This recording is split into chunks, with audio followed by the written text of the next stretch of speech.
গতকাল official temperature ছিল সারাদিনের পর 39 ডিগ্রি সেলসিয়াস, কিন্তু মানুষের কাছে অনুভূত হয়েছে 41 ডিগ্রি।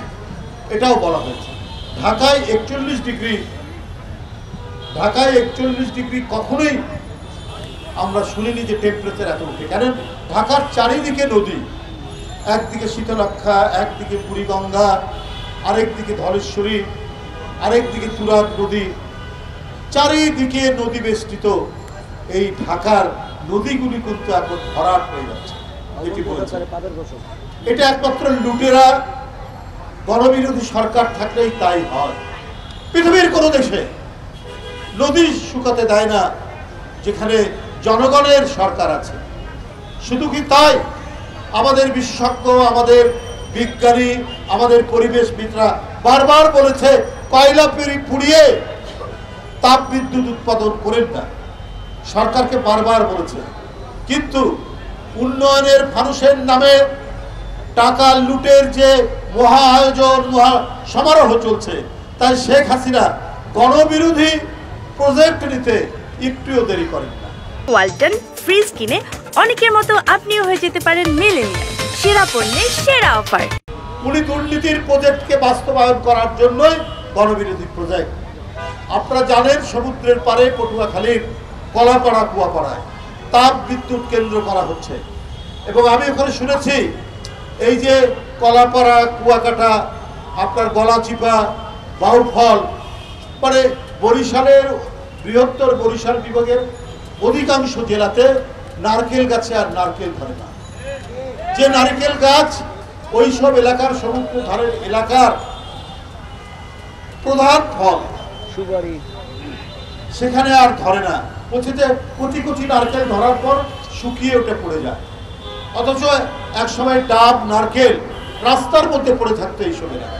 কারণ এই যে কয়লা পুড়িয়ে তাপ বিদ্যুৎ কেন্দ্র হওয়ার কারণে আর নারকেল গাছে নারকেল নেই, এরপরে আরো যা গাছ আছে সেগুলোও শুকিয়ে যাবে, ফলের গাছ থাকবে না, নদীতে মাছ থাকবে। বারবার মানুষ বলেছে যে রামপাল বিদ্যুৎ কেন্দ্রে কয়লা পুড়িয়ে পড়েন না, কারণ আমাদের স্বাস্থ্য, আমাদের নিঃশ্বাস প্রশ্বাসের অক্সিজেন হচ্ছে আমাদের সুন্দরবন। আর সুন্দরবনের প্রাণী, বিশেষ করে রয়্যাল বেঙ্গল টাইগার পৃথিবীর সবচাইতে দামি প্রাণী। তার ক্ষিপ্রতা, তার হিংস্রতা, এটা পৃথিবীব্যাপী এর সুনাম। আমি ইউরোপ আমেরিকার অনেক চিড়িয়াখানায় দেখেছি আলাদা করে আছে বেঙ্গল টাইগার, মানে বেঙ্গল টাইগার এত প্রসিদ্ধ। সেই বেঙ্গল টাইগার আপনি আর সুন্দরবনে পাবেন না। ওখানকার পশুর নদীতে আর কুমির দেখবেন না।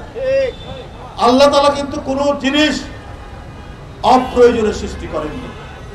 গাছ, মাছ, পানি, কুমির, বাঘ প্রত্যেকের সাথে ব্যালেন্স করছে, এবং এটার মধ্যে দিয়েই আমাদের যে নিঃশ্বাস প্রশ্বাস, আমাদের বেঁচে থাকা নির্ভর করছে।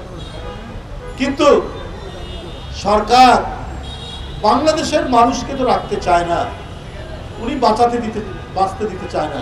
এই যে আমাদের ভাতিজা ইশরাক, অত্যন্ত জনপ্রিয় তরুণ নেতা, সুন্দর কথা বলেছে যে আবার কিছু কিছু জায়গায় রেশন খোলা হয়েছে। কেন?